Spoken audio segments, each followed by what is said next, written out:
Les mille et une nuits par Antoine Galland. Préambule par 1/2. Les chroniques des Sassaniens, anciens rois de Perse, qui avoient étendu leur empire dans les Indes, dans les grandes et petites îles qui en dépendent, et bien loin au-delà du Gange, jusqu'à la Chine, rapportent qu'il y avoit autrefois un roi de cette puissante maison qui étoit le plus excellent prince de son temps. Il se faisoit autant aimer de ses sujets par sa sagesse et sa prudence, qu'il s'étoit rendu redoutable à ses voisins par le bruit de sa valeur et par la réputation de ses troupes belliqueuses et bien disciplinées. Il avoit 2 fils. L'aîné, appelé Shahryar, digne héritier de son père, en possédoit toutes les vertus, et le cadet, nommé Shazinan, n'avoit pas moins de mérite que son frère. Après un règne aussi long que glorieux, ce roi mourut, et Shahryar monta sur le trône. Shazinan, exclu de tout partage par les lois de l'Empire, et obligé de vivre comme un particulier, au lieu de s'offrir impatiemment le bonheur de son aîné, mit toute son attention à lui plaire. Il eut peu de peine à y réussir. Shahryar, qui avoit naturellement de l'inclination pour ce prince, fut charmé de sa complaisance, et par un excès d'amitié, voulant partager avec lui ses états, il lui donna le royaume de la Grande Tartarie. Shazinan en alla bientôt prendre possession, et il établit son séjour à Samarcande, qui en étoit la capitale. Il y avoit déjà 10 ans que ces 2 rois étoient séparés, lorsque Shahryar, souhaitant passionnément de revoir son frère, résolut de lui envoyer un ambassadeur pour l'inviter à le venir voir. Il choisit pour cette ambassade son premier vizir, qui partit avec une suite conforme à sa dignité, et fit toute la diligence possible. Quand il fut près de Samarcande, Shazinan, averti de son arrivée, alla au-devant de lui avec les principaux seigneurs de sa cour, qui, pour faire plus d'honneur au ministre du sultan, s'étoient tous habillés magnifiquement. Le roi de Tartarie le reçut avec de grandes démonstrations de joie, et lui demanda d'abord des nouvelles du sultan, son frère. Le vizir satisfit sa curiosité, après quoi il exposa le sujet de son ambassade. Shazinan en fut touché. « Sage vizir, dit-il, le sultan mon frère me fait trop d'honneur, et il ne pourra rien me proposer qui me fût plus agréable. S'il souhaite de me voir, je suis pressé de la même envie. Le temps, qui n'a point diminué son amitié, n'a point affaibli la mienne. Mon royaume est tranquille, et je ne veux que 10 jours me mettre en état de partir avec vous. Ainsi, il n'est pas nécessaire que vous entriez dans la ville pour si peu de temps. Je vous prie de vous arrêter en cet endroit et d'y faire dresser vos tentes. Je vais ordonner qu'on vous apporte des rafraîchissements en abondance, pour vous et pour toutes les personnes de votre suite. » Cela fut exécuté sur le champ. Le roi fut à peine rentré dans Samarcande que le vizir vit arriver une prodigieuse quantité de toutes sortes de provisions, accompagnées de régals et de présents d'un très grand prix. Cependant, Shazinan, se disposant à partir, régla les affaires les plus pressantes, établit un conseil pour gouverner son royaume pendant son absence, et mit à la tête de ce conseil un ministre dont la sagesse lui était connue et en qui il avoit une entière confiance. Au bout de 10 jours, ses équipages étant prêts, il dit adieu à la reine sa femme, sortit sur le soir de Samarcande, et, suivi des officiers qui devaient être du voyage, il se rendit au pavillon royal qu'il avait fait dresser auprès des tentes du vizir. Il s'entretint avec cet ambassadeur jusqu'à minuit. Alors, voulant encore une fois embrasser la reine, qu'il aima beaucoup, il retourna seul dans son palais. Il alla droit à l'appartement de cette princesse qui, ne s'attendant pas à le revoir, avoit reçu dans son lit un des derniers officiers de sa maison. Il y avoit déjà longtemps qu'ils étoient couchés, et ils dormoient tous deux d'un profond sommeil. Le roi entra sans bruit, se faisant un plaisir de surprendre par son retour une épouse dont il se croyait tendrement aimé. Mais quelle fut sa surprise lorsqu'à la clarté des flambeaux, qui ne s'éteignent jamais la nuit dans les appartements des princes et des princesses, il aperçut un homme dans ses bras. Il demeura immobile durant quelques moments, ne sachant s'il devait croire ce qu'il voyait, mais n'en pouvant douter. « Quoi ?» dit-il en lui-même. « Je suis à peine hors de mon palais, je suis encore sous les murs de Samarcande, et l'on m'ose outrager ? Ah, perfide, votre crime ne sera pas impuni. Comme roi, je dois punir les forfaits qui se commettent dans mes états. Comme époux offensé, il faut que je vous immole à mon juste ressentiment. » Enfin, ce malheureux prince, cédant à son premier transport, tira son sabre, s'approcha du lit, et d'un seul coup fit passer les coupables du sommeil à la mort. Ensuite, les prenant l'un après l'autre, il les jeta par une fenêtre dans le fossé dont le palais et toit environné. S'étant vengé de cette sorte, il sortit de la ville comme il y était venu, et se retira sous son pavillon. Il n'y fut pas plus tôt arrivé que, sans parler à personne de ce qu'il venait de faire, il ordonna de plier les tentes et de partir. Tout fut bientôt prêt. Il n'était pas jour encore qu'on se mit en marche au son des timbales et de plusieurs autres instruments qui inspirent de la joie à tout le monde, hormis au roi. Ce prince, toujours occupé de l'infidélité de la reine, était la proie d'une affreuse mélancolie qui ne le quitta point pendant tout le voyage. Lorsqu'il fut près de la capitale des Indes, il vit venir au-devant de lui le sultan Schahriar avec toute sa cour. Quelle joie pour ces princes de se revoir! Ils mirent tous deux pied à terre pour s'embrasser, et après s'être donné 1000 marques de tendresse, ils remontèrent à cheval et entrèrent dans la ville aux acclamations d'une foule innombrable de peuple. Le sultan conduisit le roi, son frère, jusqu'au palais qu'il lui avait fait préparer. Ce palais communiquait au sien par un même jardin. Il était d'autant plus magnifique qu'il était consacré aux fêtes et aux divertissements de la cour. Et on en avait encore augmenté la magnificence par de nouveaux ameublements. Schahriar quitta d'abord le roi de Tartarie pour lui donner le temps d'entrer au bain et de changer d'habit. Mais dès qu'il sut qu'il en était sorti, il vint le retrouver. Ils s'assirent sur un sofa, et comme les courtisans se tenaient éloignés par respect, ces deux princes commencèrent à s'entretenir de tout ce que deux frères, encore plus unis par l'amitié que par le sang, ont à se dire après une longue absence. L'heure du souper étant venue, ils mangèrent ensemble, et après le repas, ils reprirent leur entretien, qui dura jusqu'à ce que Schahriar, s'apercevant que la nuit était fort avancée, se retira pour laisser reposer son frère. L'infortuné Schahzenan se coucha, mais si la présence du sultan son frère avait été capable de suspendre pour quelque temps ses chagrins, ils se réveillèrent alors avec violence. Au lieu de goûter le repos dont il avait besoin, il ne fit que rappeler dans sa mémoire les plus cruelles réflexions. Toutes les circonstances de l'infidélité de la reine se présentaient si vivement à son imagination qu'il en était hors de lui-même. Enfin, ne pouvant dormir, il se leva, et se livrant tout entier à des pensées si affligeantes, il parut sur son visage une impression de tristesse que le sultan ne manqua pas de remarquer. « Qu'a donc le roi de Tartarie ?» disait-il. « Qui peut causer ce chagrin que je lui vois ? Aura-t-il sujet de se plaindre de la réception que je lui ai faite ? Non, je l'ai reçu comme un frère que j'aime, et je n'ai rien là-dessus à me reprocher. Peut-être se voit-il à regret, éloigné de ses états, ou de la reine, sa femme.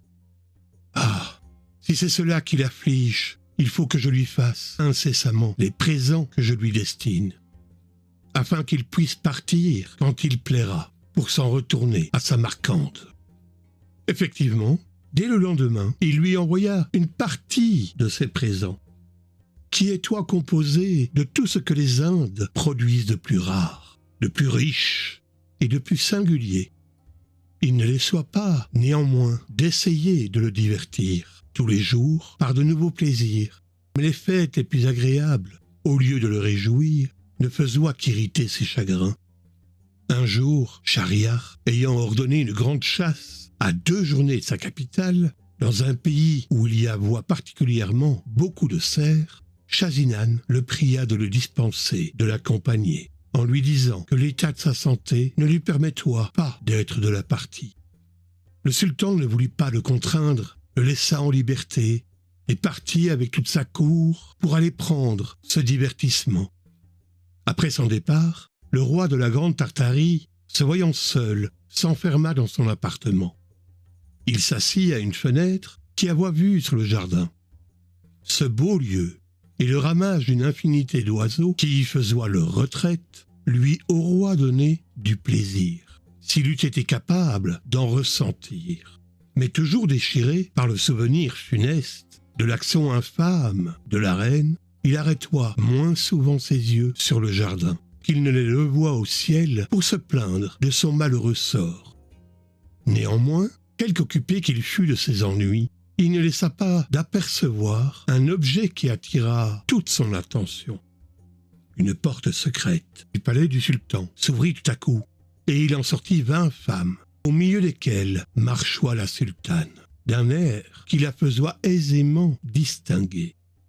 Cette princesse, croyant que le roi de la Grande Tartarie était aussi à la chasse, s'avança avec fermeté jusque sous les fenêtres de l'appartement de ce prince, qui, voulant par curiosité l'observer, se plaça de manière qu'il pouvait tout voir sans être vu. Il remarqua que les personnes qui accompagnaient la sultane pour bannir toute contrainte se découvrirent le visage qu'elles avaient eu couvert jusqu'alors et quittèrent de longs habits qu'elles portoient par-dessus d'autres plus courts. Mais il fut dans un extrême étonnement de voir que dans cette compagnie qui lui avoit semblé toute composée de femmes, il y avoit 10 noirs qui prirent chacun leur maîtresse. La sultane, de son côté, ne demeura pas longtemps sans amant. Elle frappa des mains en criant « Massoud, Massoud !» Et aussitôt, un autre noir descendit du haut d'un arbre et courut à elle, avec beaucoup d'empressement. La pudeur ne me permet pas de raconter tout ce qui se passa entre ces femmes et ces noirs. Et c'est un détail qu'il n'est pas besoin de faire. Il suffit de dire que Schahzinan en vit assez pour juger que son frère n'était pas moins à plaindre que lui. Les plaisirs de cette troupe amoureuse durèrent jusqu'à minuit. Ils se baignèrent tous ensemble dans une grande pièce d'eau qui faisait un des plus beaux ornements du jardin. Après quoi, ayant repris leurs habits, ils rentrèrent par la porte secrète dans le palais du sultan. Et Massoud, qui était venu de dehors par-dessus la muraille du jardin, s'en retourna par le même endroit. Comme toutes ces choses s'étaient passées sous les yeux du roi de la Grande Tartarie, elles lui donnèrent lieu de faire une infinité de réflexions. Que j'avoue peu de raison, disait-il, de croire que mon malheur est toi si singulier. C'est sans doute l'inévitable destinée de tous les maris, puisque le sultan mon frère, le souverain de tant d'États, le plus grand prince du monde, n'a pu l'éviter. Cela étant, quelle fois blesse de me laisser consumer de chagrin. C'en est fait. Le souvenir d'un malheur si commun ne troublera plus désormais le repos de ma vie. En effet, dès ce moment, il cessa de s'affliger. Et comme il n'avoit pas voulu souper, qu'il n'eût vu toute la scène qui venait d'être jouée sous ses fenêtres, il fit servir alors, mangea de meilleur appétit qu'il n'avoit fait depuis son départ de Samarcande, et entendit, même avec quelque plaisir, un concert agréable de voix et d'instruments dont on accompagna le repas. Les jours suivants, il fut de très bonne humeur, et lorsqu'il sut que le sultan était de retour, il alla au-devant de lui, et lui fit son compliment d'un air enjoué. Schahriar d'abord ne prit pas garde à ce changement. Il ne songea qu'à se plaindre obligeamment de ce que ce prince avait refusé de l'accompagner à la chasse. Et sans lui donner le temps de répondre à ses reproches, il lui parla du grand nombre de cerfs et d'autres animaux qu'il avait pris, et enfin du plaisir qu'il avait eu. Schahzinan, après l'avoir écouté avec attention, prit la parole à son tour. Comme il n'avait eu de chagrin qui l'empêcha de faire paroître combien il avait d'esprit, il dit 1000 choses agréables et plaisantes. Le sultan, qui s'était attendu à le retrouver dans le même état où il l'avait laissé, fut ravi de le voir si gai. « Mon frère, lui dit-il, je rends grâce au ciel de l'heureux changement qu'il a produit en vous pendant mon absence. J'en ai une véritable joie, mais j'ai une prière à vous faire, et je vous conjure de m'accorder ce que je vais vous demander. » « Que pourrais-je vous refuser ?» répondit le roi de Tartarie. « Vous pouvez tout sur Shazinan. Parlez, je suis dans l'impatience de savoir ce que vous souhaitez de moi. » « Depuis que vous êtes dans ma cour, reprit Schahriar, je vous ai vu plonger dans une noire mélancolie que j'ai vainement tenté de dissiper par toutes sortes de divertissements. Je me suis imaginé que votre chagrin venait de ce que vous étiez éloigné de vos états. J'ai cru même que l'amour y avoit beaucoup de part, et que la reine de Samarcande, que vous avez dû choisir d'une beauté achevée, en était peut-être la cause. Je ne sais si je me suis trompé dans ma conjecture, mais je vous avoue que c'est particulièrement pour cette raison que je n'ai pas voulu vous importuner là-dessus, de peur de vous déplaire. Cependant, sans que j'y ai contribué en aucune manière, je vous trouve à mon retour de la meilleure humeur du monde et l'esprit entièrement dégagé de cette noire vapeur qui en troubloie tout l'enjouement. Dites-moi de grâce, pourquoi vous étiez si triste et pourquoi vous ne l'êtes plus ?» À ce discours, le roi de la Grande Tartarie demeura quelque temps rêveur, comme s'il eût cherché ce qu'il avoit à y répondre. Enfin, il repartit dans ces termes. « Vous êtes mon sultan et mon maître, mais dispensez-moi, je vous supplie, de vous donner la satisfaction que vous me demandez. »« Non, mon frère, répliqua le sultan, il faut que vous me l'accordiez.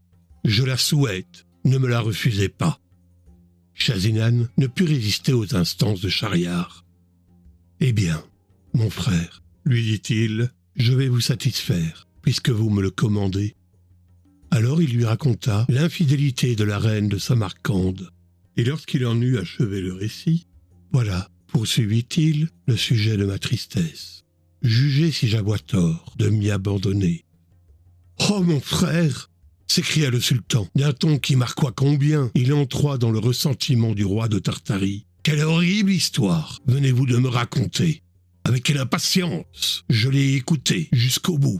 Je vous loue d'avoir puni les traîtres qui vous ont fait un outrage si sensible. On ne saura vous reprocher cette action. Elle est juste. Et pour moi, j'avouerai qu'à votre place, j'aurais eu peut-être moins de modération que vous. Je ne me serais pas contenté de donner la vie à une seule femme. Je crois que j'en aurais sacrifié plus de 1000 à ma rage. Je ne suis pas étonné de vos chagrins. La cause en est toi trop vive et trop mortifiante pour n'y pas succomber. Ô ciel, quelle aventure! Non, je crois qu'il n'en est jamais arrivé de semblable à personne qu'à vous. Mais enfin, il faut louer Dieu de ce qu'il vous a donné de la consolation. Et comme je ne doute pas qu'elle ne soit bien fondée, ayez encore la complaisance de m'en instruire, et faites-moi la confidence entière. » Shazinan fit plus de difficultés sur ce point que sur le précédent, à cause de l'intérêt que son frère y avoua, mais il fallut céder à ces nouvelles instances. « Je vais donc vous obéir, lui dit-il, puisque vous le voulez absolument. Je crains que mon obéissance ne vous cause plus de chagrin que je n'en ai eu, mais vous ne devez vous en prendre qu'à vous-même, puisque c'est vous qui me forcez à vous révéler une chose que je voudrais ensevelir dans un éternel oubli. »« Ce que vous me dites, interrompit Schahriar, ne fait qu'irriter ma curiosité. Hâtez-vous de me découvrir ce secret, de quelque nature qu'il puisse être. » Le roi de Tartarie, ne pouvant plus s'en défendre, fit alors le détail de tout ce qu'il avoit vu, du déguisement des Noirs, de l'emportement de la sultane et de ses femmes, et il n'oublia pas Massoud. Après avoir été témoin de ces infamies, continua-t-il, je pensais que toutes les femmes y étaient naturellement portées, et qu'elles ne pouvaient résister à leur penchant. Prévenu de cette opinion, il me parut que c'était une grande faiblesse à un homme d'attacher son repos à leur fidélité. Cette réflexion m'en fit faire beaucoup d'autres. Et enfin, je jugeai que je ne pouvais prendre un meilleur parti que de me consoler. Il m'en a coûté quelques efforts, mais j'en suis venu à bout. Et, si vous m'en croyez, vous suivrez mon exemple. » Quoique ce conseil fût judicieux, le sultan ne put le goûter. Il entra même en fureur. Quoi ? Dit-il. La sultane des Indes est capable de se prostituer d'une manière si indigne ? Non, mon frère, ajouta-t-il. Je ne puis croire ce que vous me dites si je ne le vois pas de mes propres yeux. Il faut que les vôtres vous aient trompé. La chose est assez importante pour mériter que j'en sois assuré par moi-même. Mon frère, répondit Chazinan, si vous voulez en être témoin, cela n'est pas fort difficile. Vous n'avez qu'à faire une nouvelle partie de chasse. Quand nous serons hors de la ville avec votre cour et la mienne, nous nous arrêterons sous nos pavillons. Et la nuit, nous reviendrons tous deux seuls dans mon appartement. Je suis assuré que le lendemain, vous verrez ce que j'ai vu. Le sultan approuva le stratagème et ordonna aussitôt une nouvelle chasse, de sorte que dès le même jour, les pavillons furent dressés au lieu désigné. Le jour suivant, les deux princes partirent avec toute leur suite.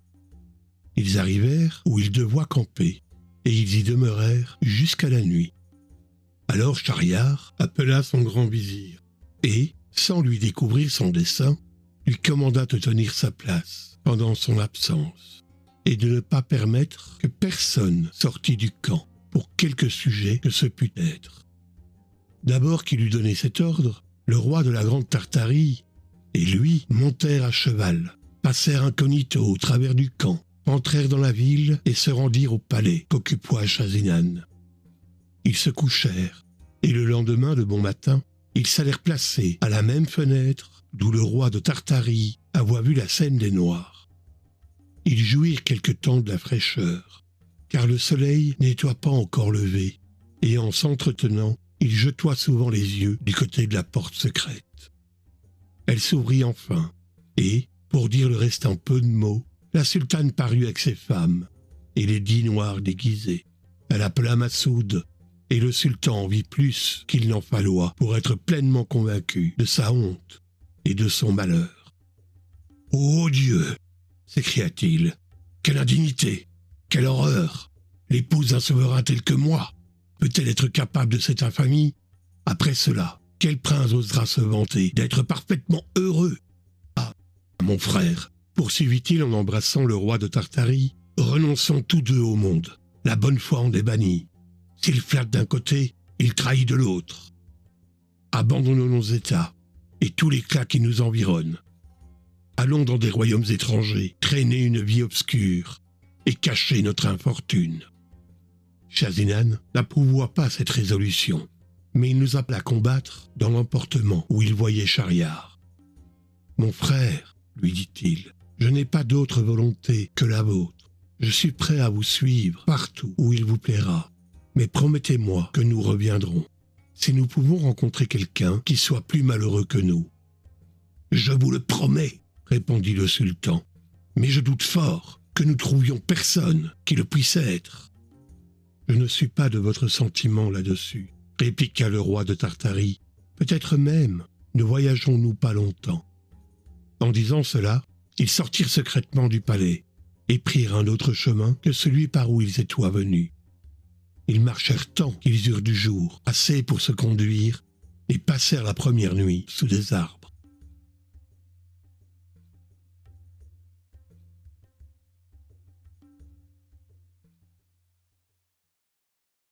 Abonne-toi, like, partage, commente.